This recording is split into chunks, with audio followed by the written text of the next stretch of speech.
Halo, bertemu kembali dengan saya Kurniadi Mubala.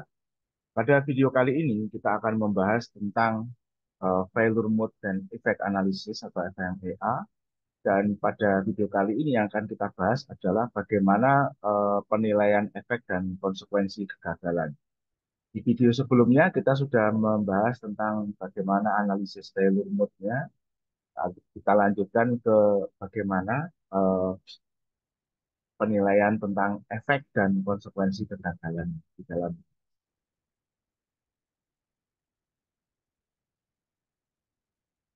Nah, apa yang dimaksud dengan failure effect? Failure effect adalah apa yang terjadi jika peralatan mengalami failure mode atau model kegagalan. Deskripsi failure effect itu paling tidak harus meliputi yang pertama adalah bukti atau evidence bahwa kegagalannya telah terjadi.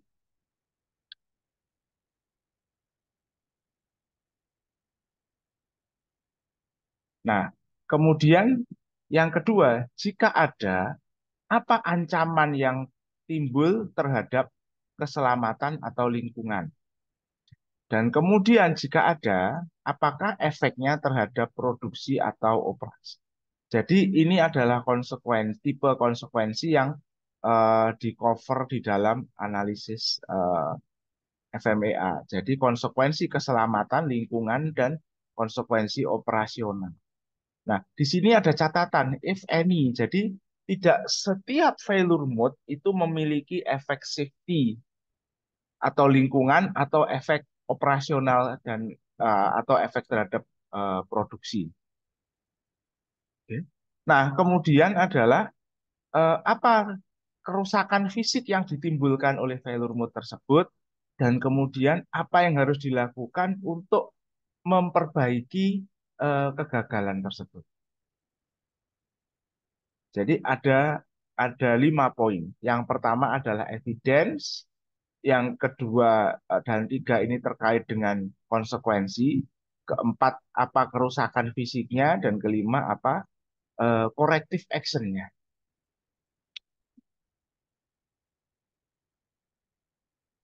Next, nah apa yang dimaksud dengan evidence of failure? Jadi evidence of failure itu adalah tanda-tanda fisik yang dapat diamati. Jadi kunci pentingnya adalah dapat diamati oleh operator yang menunjukkan terjadinya kegagalan. Misal, eh, ada warning system yang menyala, lampu, alarm, warning sign, dan seterusnya. Ada physical effect yang dapat diamati, misalkan ada noise, api, asap, eh, apa namanya, steam yang bocor keluar, bau, tumpahan cairan, dan seterusnya. Atau ada kondisi peralatan yang berbeda dari kondisi normalnya. Misal jika normalnya dia beroperasi, kemudian dia shutdown atau trip. Nah, jika tidak ada tanda-tanda yang dapat diamati, maka kegagalannya itu termasuk kepada hidden failure atau kegagalan tersembunyi. Dan ini nanti bisa memiliki efek yang katastrofik terhadap sistem yang sedang atau di mana kegagalan itu bisa terjadi.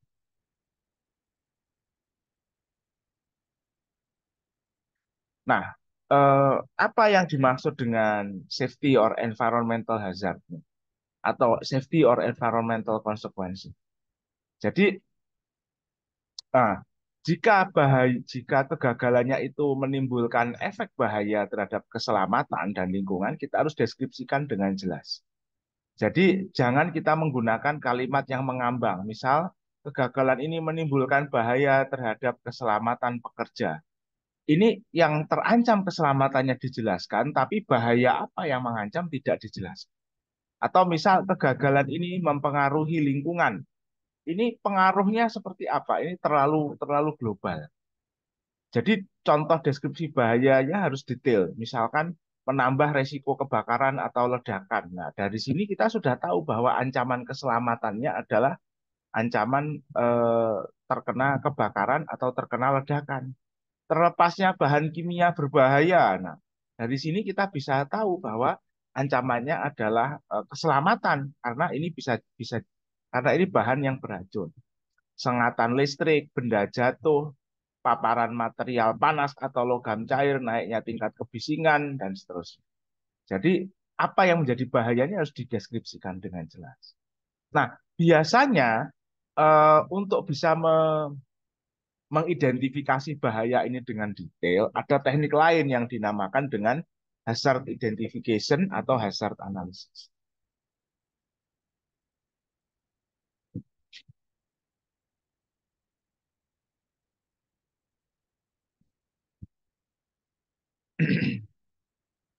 Oke.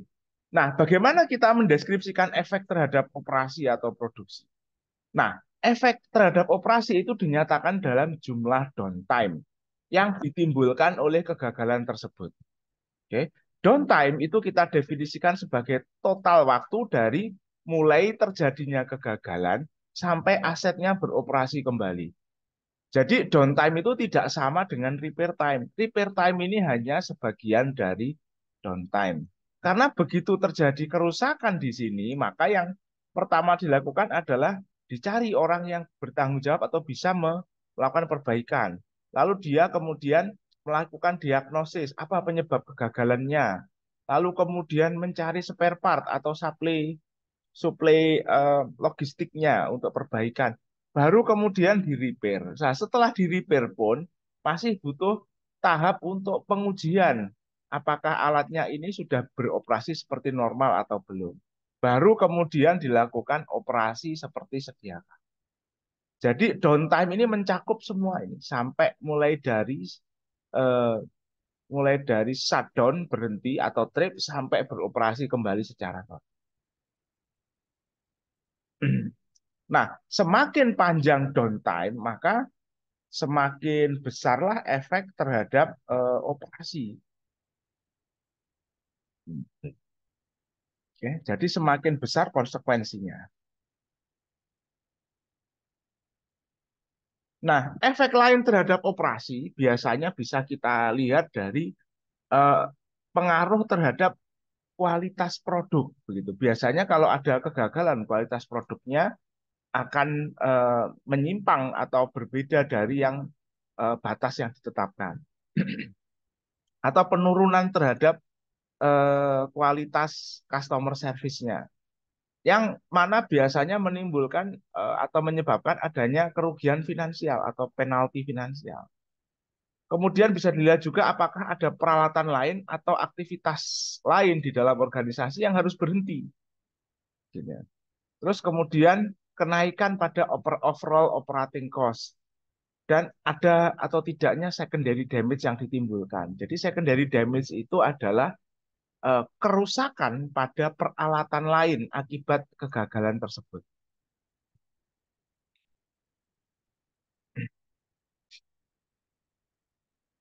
Jadi misalkan sebuah peralatan mengalami failure mode yang akibatnya adalah kebocoran atau ledakan. Nah, kebakaran atau ledakan. Kebakaran atau ledakan ini bisa jadi nanti mempengaruhi equipment lain di sekitarnya. Nah, jadi selain ada safety atau environmental hazard karena kebakaran tadi, nanti juga ada efek terhadap operasi dan ada selain efek terhadap operasi karena downtime memperbaiki peralatan yang bersangkutan, bisa jadi karena ledakan ada kerusakan terhadap peralatan lain di sekitarnya. Nah, ini yang disebut dengan secondary damage.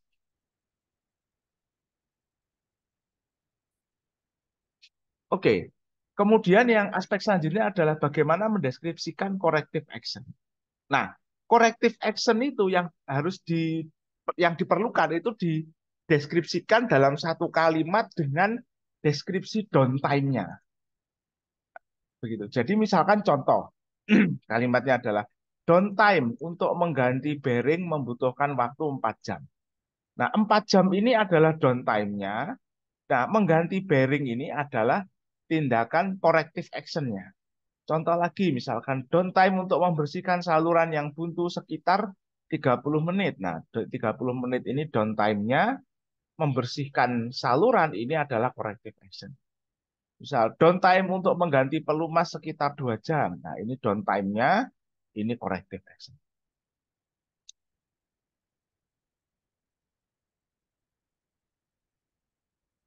Oke, nah dari mana sumber informasinya gitu ya?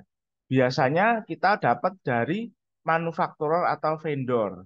Kemudian bisa dari reliability atau failure mode database atau dari perusahaan atau organisasi lain yang mengoperasikan peralatan yang mirip. Terus catatan internal sejarah kegagalan atau sejarah perawatan.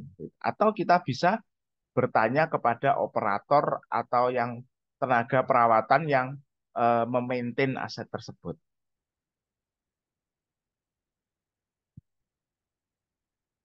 Oke, ini adalah contoh deskripsi lengkap failure effect. Misal failure mode-nya adalah eh, gearbox bearing seize. Atau yang terjadi, motor trips and alarm sounds in control room. Jadi evidence of failure-nya adalah ketika bearing di gearbox-nya itu mengalami kerusakan, nah, motornya akan mengalami trip berhenti, kemudian ada alarm yang berbunyi di control room. Nah, ini adalah evidence of failure-nya. Kita tandai dengan huruf E. Lalu kemudian 3 hours downtime. Nah, ini deskripsi downtime-nya. Nah, apa? To replace gearbox with spare. Jadi ini tindakan corrective action-nya. Kita tandai dengan C. Yaitu mengganti gearbox-nya. Oke. Next, gear teeth strip. Jadi apa namanya? Gigi yang ada di roda giginya, di gearnya itu patah gitu ya. Motor tidak trip tapi mesinnya berhenti. Ya, ini evidennya. Tidak ada alarm, tapi kita lihat dari perubahan kondisi pekerja mesin. Mesinnya berhenti. Lalu kemudian 3 hours downtime. Nah, ini 3 jam downtime-nya to replace gearbox with spare. Jadi diganti gearboxnya. Nah, kemudian misalkan next gearbox says due to lack of oil. Jadi minyak pelumasnya kurang gitu ya. Gearboxnya rusak. Motor trip and alarm sound in control room. 3 hours downtime to replace gearbox with spare. Jadi downtime dan corrective action-nya itu sama gitu ya. Tapi evidence of failure-nya bisa jadi berbeda.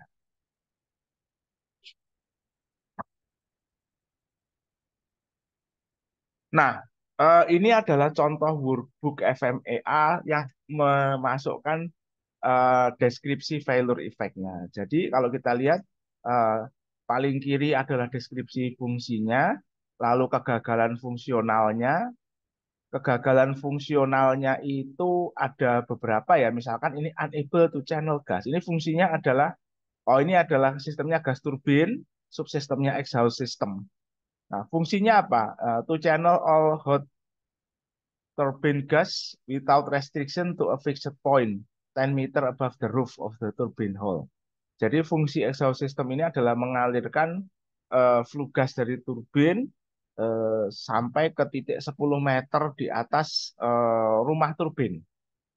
Nah, failure mode-nya adalah yang pertama unable to channel gas at all, tidak bisa mengalirkan gas sama sekali. Ini adalah total failure. Lalu ada gas flow restricted, ini yang partial failure. Nah, ini fails to contain gas. Ini gasnya bocor gitu ya. Nah, fails to convey gas to a point 10 meter above roof. Jadi tidak bisa mengalirkan gasnya sampai titik 10 meter di atas atap.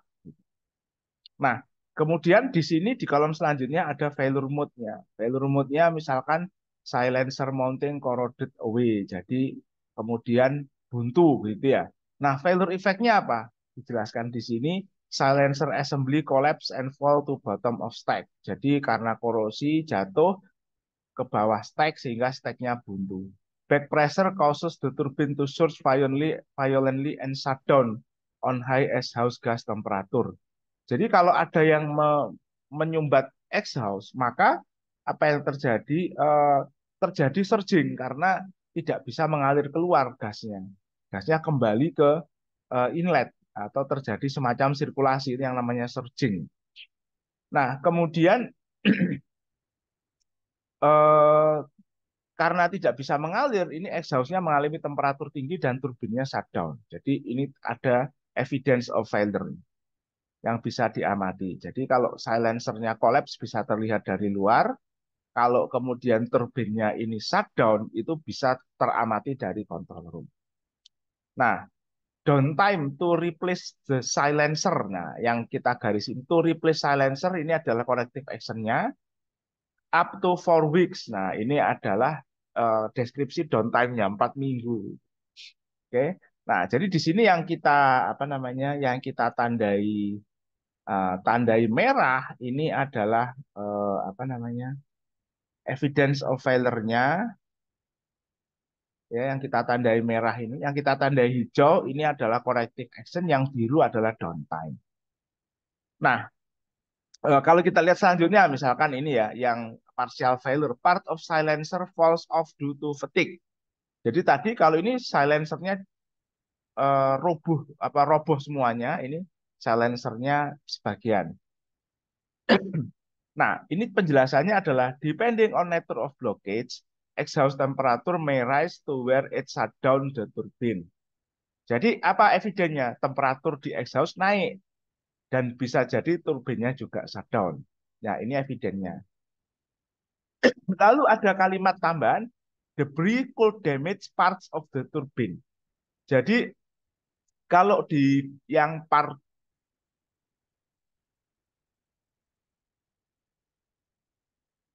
partial failure dari silencernya itu mungkin yang yang patah dan jatuh itu mungkin kecil sehingga masih bisa masuk ke dalam turbin dan merusak turbin. Nah, kerusakan turbin ini adalah secondary damage.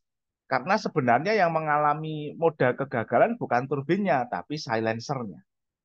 Jadi kita tandai dengan garis ungu. Kemudian downtime to repair silencer, corrective action-nya repair, itu 4 weeks. Nah, ini 4 weeks itu adalah jumlah downtime-nya. Oke. Nah, yang menarik di ketiga ini ada yang kita garis bawahi hitam. Kita garis bawahi hitam karena ini menunjukkan hidden failure. Nah, kalau kita analisis deskripsi failure efeknya itu seperti ini. Nah, the joint is inside the turbine hood, so leaking exhaust gas would be extracted by the hood extraction system. Ini deskripsi kejadian ikutannya. Oke, kemudian fire and gas detection equipment inside hood is unlikely to detect an exhaust gas leak. Jadi fire and gas detection-nya itu sepertinya ya unlikely itu sepertinya tidak bisa gitu ya mendeteksi kebocorannya. And temperature are unlikely to rise enough to trigger fire wire. Jadi kenaikan temperaturnya juga tidak terlalu tinggi sehingga tidak akan men-trigger alarm apinya. Jadi sepertinya ini tidak akan terdeteksi karena tidak ada warning system yang tertrigger. Jadi ini hidden failure. Nah, tapi ada deskripsi yang menarik juga. A severe leak may cause gas demister to overheat and may also melt control wires near the leak with unpredictable effect. Jadi meskipun dia unhidden, dia juga punya secondary damage gitu. Ketika ini ya flexible joint-nya, ini failure mode-nya adalah flexible joint berlubang karena korosi. Nah, kalau kemudian masih ada deskripsi tekanan. Pressure balances inside the hood are such that little or no gas is likely to escape from a small leak. Jadi tidak ada gas yang mungkin ini ya apa namanya bocor ya karena keseimbangan tekanan yang ada di sistemnya. So a small leak is unlikely to be detected by smell or hearing. Jadi operatornya juga tidak bisa mengindera dengan penciuman ataupun pendengaran kalau ada kebocoran. Jadi ini hidden failure. Nah, kemudian deskripsi downtime dan corrective action. Nah, kemudian ini failure mode yang kedua untuk apa functional failure ini kegagalan untuk mewadahi gas adalah gasket inducting improperly fitted. Nah, ini ada yang kita garis bawahi merah. Ini adalah evidence of failure-nya. Jadi ini evident failure ya. Gas escape into turbine hole and ambient temperature rises. Jadi temperatur lingkungan atau udara di dalam rumah turbinnya itu meningkat. Oke. Kemudian ini ada yang kuning. Ini yang menunjukkan adanya safety consequence atau safety hazard. Whole ventilation system would expel gases through louvers to atmosphere, so concentration of gases is unlikely to reach noxious level. Jadi ini ada safety hazardnya, tapi safety hazardnya kecil begitu ya. Jadi unlikely to reach noxious level, tidak mencapai level yang berbahaya. Nah, kemudian ini deskripsi evidence of failure-nya juga, a small leak at this point may be audible. Jadi bisa jadi ini kebocorannya terdengar, ada suara, ada noise. Nah, kemudian deskripsi downtime dan corrective action. Oke. Nah, kemudian ada juga tentang ini apa namanya? Ah, ini juga ada yang lain nih. Functional failure-nya adalah fails to convey gas to a point 10 meter above roof. Failure mode-nya adalah exhaust stack mounting bolt shear due to rust. Jadi bolting dari exhaust stack-nya itu eh, apa namanya? Murbautnya itu korosi, kemudian dia geser. Nah, eh, ini yang merah deskripsi evidence of failure-nya gitu ya. Jadi ini exhaust stack-nya exhaust stack is likely to be held up by guy ropes for a while. Jadi bisa ditahan, but will be lean at an angle. Jadi nanti bisa ditahan, tapi dia akan miring. Nah, bisa kelihatan dari luar kalau miring.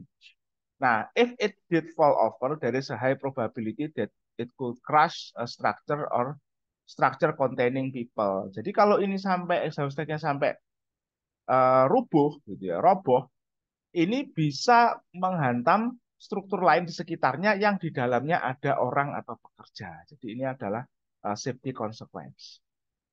Oke, jadi ini contoh deskripsi failure effect. Oke, yang lain ini mirip ya, ada evidence, ada secondary damage, lalu kemudian ada deskripsi downtime dan corrective action. Oke, next. Nah, apa kaitan failure consequence dan proactive task? Proactive maintenance has much more to do with avoiding or reducing consequences of failure. Jadi, proactive maintenance di dalam konteks RCM itu kaitannya banyak sekali dengan bagaimana mengurangi konsekuensi kegagalan, oke, daripada mencegah terjadinya kegagalan. Nah, proaktif task itu layak dilakukan jika dia bisa mengatasi dengan baik konsekuensi kegagalannya. Gitu.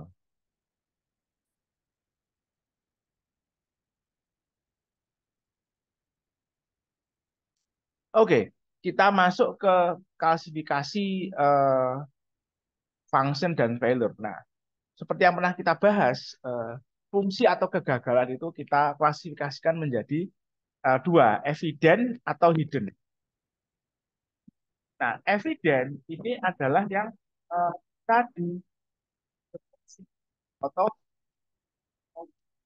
sehingga bisa masih normal. Jadi tidak perlu kondisi operasinya itu menjadi abnormal atau menjadi apa namanya ya, menjadi ekstrim gitu ya, sampai itu bisa dideteksi. Jadi dalam kondisi normal pun dia bisa terdeteksi. Ini adalah evident function atau evident failure. Nah, sebaliknya hidden function atau hidden failure itu jika fungsi atau kegagalannya ya fungsi yang kegagalannya jika terjadi itu tidak muncul atau tidak nampak oleh operator pada kondisi operasi normal. Bisa jadi setelah kondisi operasinya abnormal dia nampak.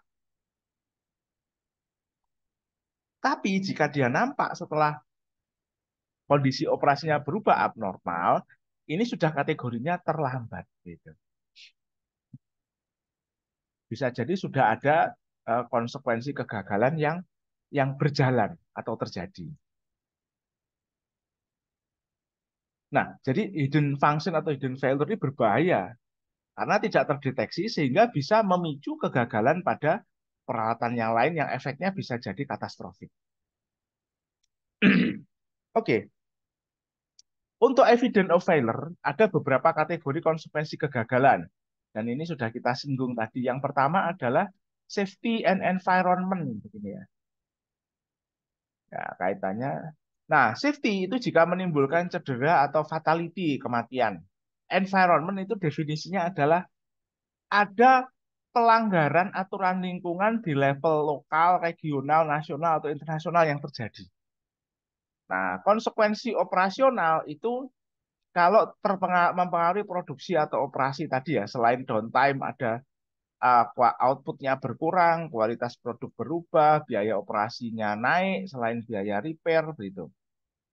Lalu ada konsekuensi non operasional ini jika tidak mempengaruhi safety, environment maupun produksi operasi. Jadi hanya menimbulkan biaya perbaikan. Nah, biasanya ini eh, hidden failure yang tidak menyebabkan secondary damage itu biasanya kategorinya non operasional.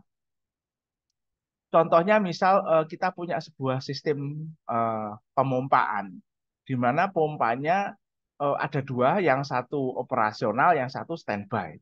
Jadi kalau pompa yang standby ini rusak, nah biasanya konsekuensinya atau pompa yang bekerja itu rusak dan pompa standby-nya apa namanya bekerja, dia konsekuensinya non operasional. Atau misalkan pompa yang bekerja itu bekerja baik normal, pompa standby-nya yang rusak itu konsekuensinya non operasional. Karena tidak ada downtime, jadi sistemnya masih bisa berjalan.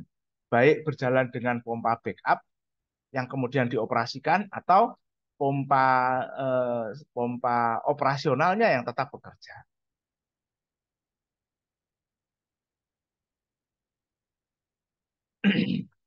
Nah, konsekuensi keselamatan dan lingkungan. Jadi eh,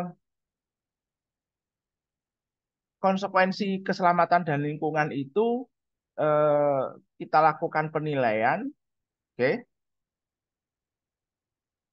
sehingga apa? Yang dimaksud adalah begini, suatu failure mode itu memiliki konsekuensi safety dan lingkungan jika nah, dia kegagalannya atau kehilangan fungsionalnya atau kerusakan lainnya itu dapat melukai atau menyebabkan kematian. Oke.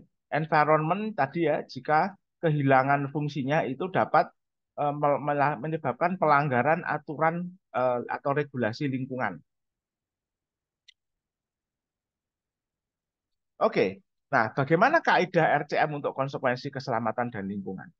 Jadi, failure mode yang memiliki keselamatan atau konsekuensi keselamatan atau lingkungan, gitu ya, itu hanya layak dilakukan proaktif task jika probability of failure-nya turun sampai ke level yang cukup rendah yang dapat diterima. Oke. Nah, jika proaktif task-nya tidak bisa menurunkan probability of failure di bawah ambang batas yang diterima, maka harus dilakukan proses redesign. Jadi harus didesain ulang gitu ya. Kalau eh, teknik perawatan tidak mampu menurunkan probability of failure. Nah, proses redesainnya nanti bisa diarahkan untuk menurunkan probability of failure-nya sampai ke bawah ambang batas atau melakukan mitigasi konsekuensi keselamatan dan lingkungan yang ditimbulkan oleh kegagalan tersebut. Jadi antara menurunkan probability of failure atau menghilangkan konsekuensinya. Nah, ini pohon keputusannya ya untuk konsekuensi keselamatan dan lingkungan. Pertama, apakah kegagalannya menimbulkan eh, mencederai atau bisa membunuh eh, pekerja atau orang yang ada di sekitarnya? Kalau jawabannya yes, turun ke bawah. Kalau no, masuk ke kanan. Apakah ada eh, regulasi atau aturan lingkungan yang dilanggar? Kalau tidak, nah ini masuk ke operasional konsekuensi ya. Ini seharusnya kita,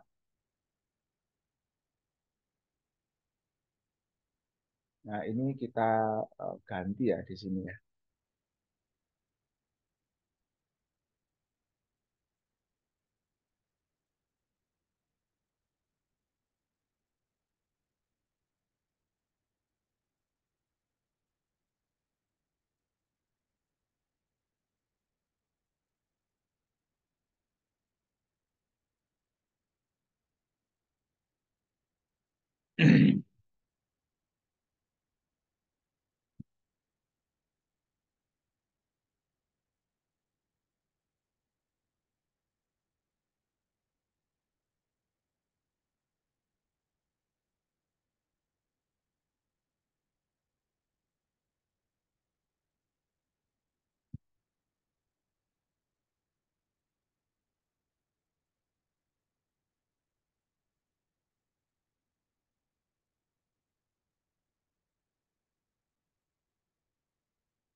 Oke, jadi ini seharusnya isinya operasional atau non operasional consequence kalau tidak masuk ke sini.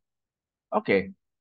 Nah, kemudian kalau jawabannya ini yes, nah, kalau jawabannya yes, ini nanti masuk ke apakah proaktif maintenance-nya layak dilakukan, gitu. Kalau proaktif maintenance-nya tidak ada yang bisa dilakukan, maka harus masuk ke redesign.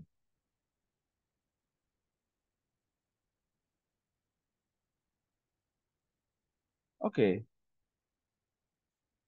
Nah, kita masuk ke ini ya, konsekuensi operasional. Oke, sebuah failure mode memiliki konsekuensi operasional jika ia memiliki efek buruk langsung terhadap kemampuan operasional perusahaan. Oke, biasanya kegagalan fungsional yang mempengaruhi primary function itu nanti memiliki konsekuensi operasional. Jadi kata kuncinya adalah failure mode-nya itu mempengaruhi fungsi yang mana. Kalau yang mempengaruhi primary function, biasanya nanti ada konsekuensi operasional. Nah, aspek operasi apa aja yang terpengaruh? Misalkan total output, penurunan kapasitas produksi, kenaikan biaya produksi, kehilangan penjualan, dan seterusnya. Produk quality, pelanggaran batas toleransi mekanik atau degradasi material, penurunan akurasi, dan seterusnya. Customer service, bisa jadi delivery-nya tertunda, kemudian delivery-nya berulang, penundaannya berulang, atau kehilangan kepercayaan dari customer. Peningkatan biaya. Nah, kegagalan peralatan nanti biasanya bisa menurunkan efisiensi. Kalau kegagalannya itu bisa jadi partial failure ya. Nah, penurunan efisiensi biasanya meningkatkan konsumsi energi, kemudian biaya energi naik. Atau parameter prosesnya berubah, kebutuhan bahan baku naik, biaya bahan baku juga naik. Nah, bagaimana kaidah RCM untuk konsekuensi operasional? Untuk mode kegagalan dengan operasional, konsekuensi operasional, tindakan proaktif itu hanya layak dilakukan jika nah, se sepanjang selang waktu tertentu atau periode waktu tertentu itu biayanya kurang dari biaya konsekuensi operasional yang ditimbulkan ditambah dengan biaya repair. Jadi kalau biaya proaktif tasnya itu lebih kecil daripada konsekuensi operasional dan biaya repair, maka dia bisa dilakukan. Tapi kalau biayanya lebih mahal, bisa jadi tidak layak dilakukan. Oke, ini adalah biaya pohon keputusannya. Apakah ada efek terhadap operasional? Kalau tidak, ini nanti masuk ke non operasional konsekuen. Kalau iya, apakah ada tindakan proaktif yang cost efektif? Nah, kalau tidak ada tindakan proaktif yang cost efektif, maka masuk ke default action no scheduled maintenance. Oke. Nah, kemudian di no schedule maintenance ini bukan berarti tidak dibiarkan saja, tapi harus ada proses evaluasi apakah bisa dilakukan redesign sehingga konsekuensinya berkurang. Oke, nah konsekuensi non operasional selanjutnya. Nah, sebuah failure mode memiliki konsekuensi non operasional ya. Ini ada typo di sini ya. Nah, oke. Jika tidak ada efek langsung terhadap keselamatan lingkungan dan operasi, dan biaya yang muncul hanya biaya perbaikan. Nah, tadi contohnya tentang pompa tadi. Nah, ini contohnya. Jadi ada sistem pemompaan, memompa dari tangki X ke tangki Y, yang satu on duty, yang satu standby. Kalau on duty rusak, standby-nya otomatis bekerja sehingga tidak ada konsekuensi operasional, tidak ada downtime. Nah, nanti Pak on duty pumpnya ini yang B di repair. Nah, biaya yang muncul hanya biaya repair. Nah, deskripsi bahwa apa namanya pompa standby-nya itu otomatis bekerja ketika pompa yang B ini rusak itu harus masuk ke analisis failure effect tadi. Jadi standby pump is switched automatically. Nah, seperti ini harus masuk. Sehingga nanti proses analisis selanjutnya bisa mengevaluasi bahwa ini adalah konsekuensinya non operasional.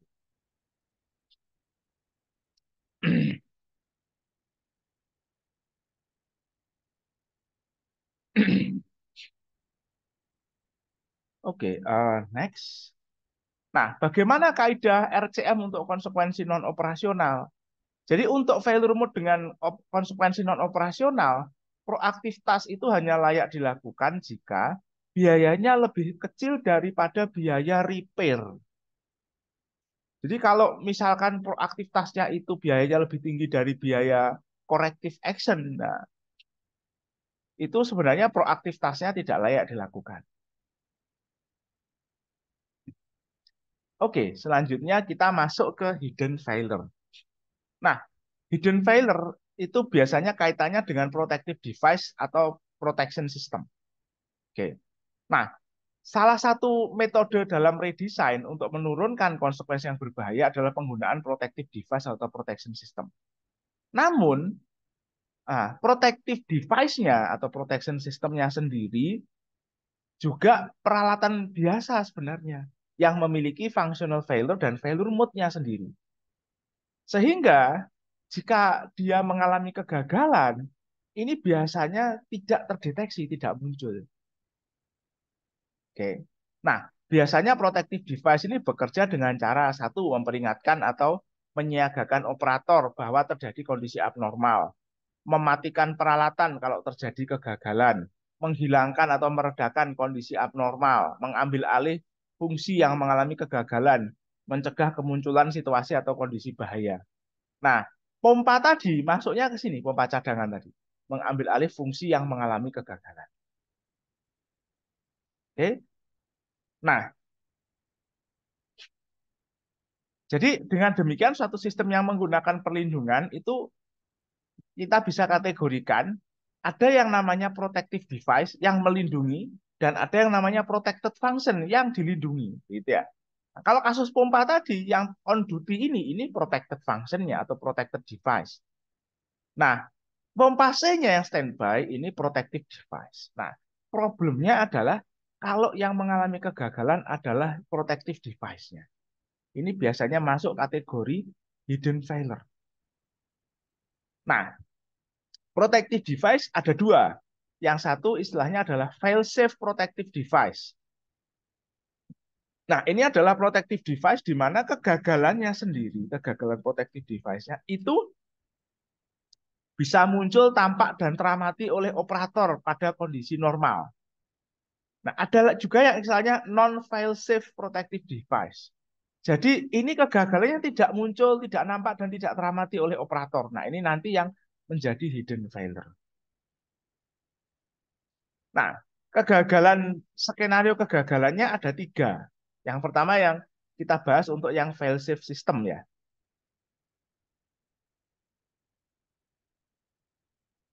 Oke. Nah, pertama adalah tidak ada kegagalan baik protektif maupun protected. Semuanya berjalan normal, ini aman. Kedua, protected function gagal saat protective device ya, salah ketik. Saat protective device-nya berfungsi. Jadi protective device menjalankan fungsinya baik itu me-warning, mengambil alih, me-shutdown, dan seterusnya. Sehingga sistem ini masih aman. Nah, yang jadi masalah adalah protective device gagal saat protected function masih bekerja. Kalau file save system ini tampak kegagalannya. Karena file save system tadi ya, tampak sehingga ini aman, bisa di-repair. Nah, problemnya nanti kalau yang non file save karena tidak tampak. Jadi kalau ini file save ini aman ini. Semuanya terdeteksi baik kegagalan protective function maupun protective device. Nah, ini tadi diagramnya ya. Ini protected function, di bawah protective device, ini berjalannya waktu begini. Oke, failure of fail-safe device, ini evident. Ini protective device-nya gagal, protected function-nya normal. Ini ketahuan. Oke, protected function. Nah, kedua, kalau protected function-nya shutdown atau protect apa namanya protected function-nya bisa shutdown ketika protective device-nya itu under repair gitu ya. Nah, ketiga protective device-nya dijalankan lagi situasi back to normal. Nah, kalau protected function-nya fail, protective device-nya berjalan, oke, untuk me-eliminate konsekuensinya. Ini aman skenario. Oke, kalau non-file safe system, bagaimana kalau non-file safe system? Nah, kalau dua-duanya tidak mengalami kegagalan, ini aman, sistem berjalan normal. Kalau protected function gagal saat protective device berfungsi, protektif ya. Ini protective device-nya menjalankan fungsinya. Nah, jadi ini sistemnya aman. Sepertinya tadi juga masih ada typo-nya ya. Ini harusnya juga protective device. Oke, ini juga aman. Nah, yang jadi masalah pertama adalah protective device gagal saat protective function masih bekerja. Ini tidak ada konsekuensi langsung. Tapi tidak ada yang mengetahui bahwa protective device-nya gagal. Kalau kemudian protected function-nya juga gagal, nah ini yang namanya multiple failure-nya mengarah pada kondisi bahaya. Jadi skenario ketiga dan keempat ini ya,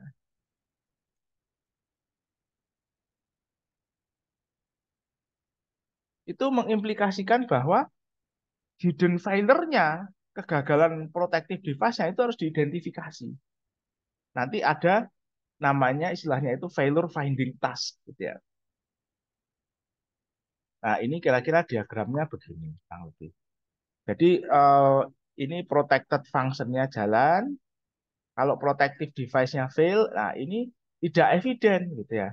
Nah, yang kalau ini fail berarti di sini protected function-nya bekerja tanpa ada protection. Gitu ya. Jadi tidak ada tindakan untuk shutdown dan lain sebagainya. Nah, kalau kemudian protected function-nya fail, nah ini namanya multiple failure karena dua-duanya gagal. Protected maupun protective, ini dua-duanya gagal dan tidak terdeteksi. Oke. Nah, bagaimana mengidentifikasi hidden function dalam tahap analisis FMEA atau analisis RCM? Ini identifikasi hidden function itu dilakukan dengan menjawab pertanyaan ini. Apakah kegagalan fungsional yang disebabkan oleh failure mode tersebut muncul atau tampak oleh operator pada kondisi operasi normal? Kalau jawabannya ya, berarti ya bukan hidden function. Kalau jawabannya tidak, berarti ini masuk hidden function. Oke, contoh hidden failure atau hidden function dan multiple failure yang ditimbulkan. Misal, ada vibration switch yang digunakan untuk proteksi vibrasi. Jadi kalau biasanya itu vibrasi sebuah alat, misalkan fan, kompresor pompa itu vibrasinya besar, baik frekuensi maupun amplitudenya, vibration switch-nya jalan.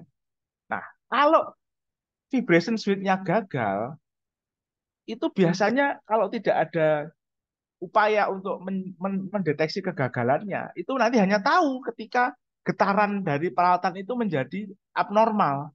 Tapi ketika getarannya sudah menjadi sangat besar, amplitudenya itu sebenarnya sudah terlambat karena peralatan tersebut dan peralatan-peralatan lain yang ada mengikutinya atau komponen-komponennya itu sudah ikut gagal. Kalau misalkan rotornya bergetar, bearing, oh sorry, misalkan porosnya yang bergetar, bearing, rotor dan lain-lain bisa jadi sudah ikut gagal. Nah, contoh lagi misalkan ultimate level switch atau HHL atau LLL switch.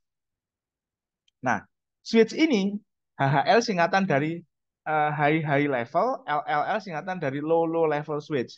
Switch ini biasanya didesain untuk mengaktifkan alarm atau mematikan peralatan jika primary level switch-nya gagal, yaitu high level atau low level switch-nya gagal. Nah, jika HHL gagal, itu tidak ada konsekuensi, kecuali high level switch-nya juga gagal.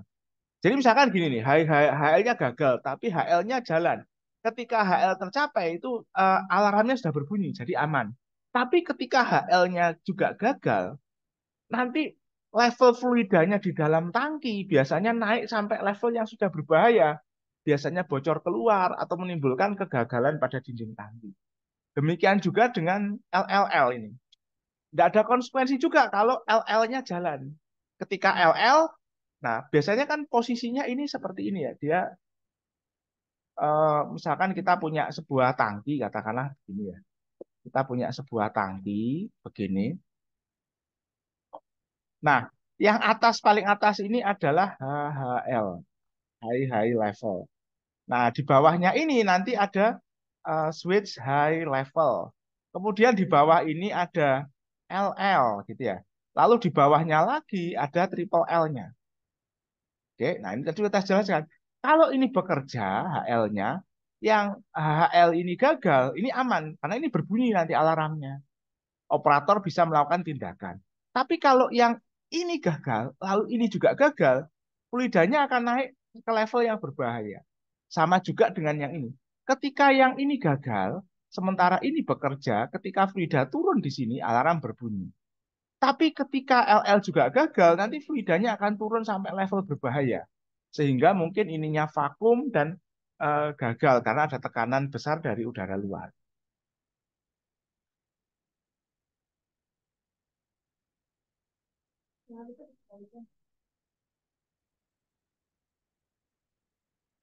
Oke, next kita lanjutkan.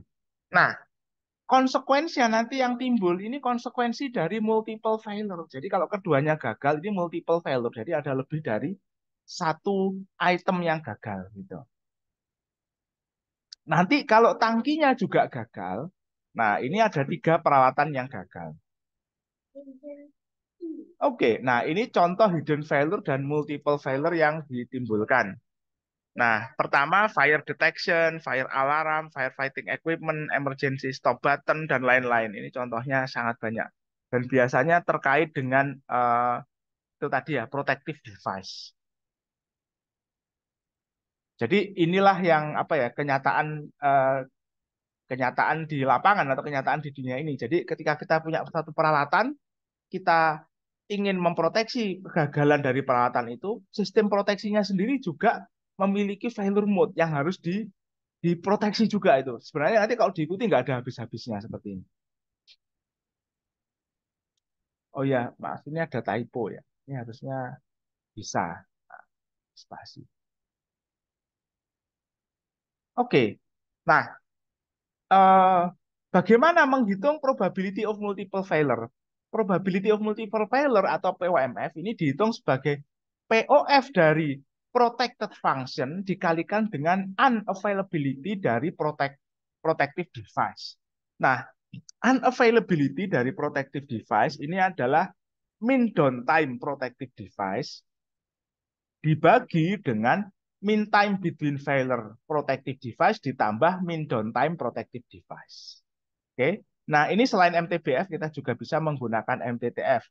Kalau peralatan yang dianalisis itu misalkan peralatan statik.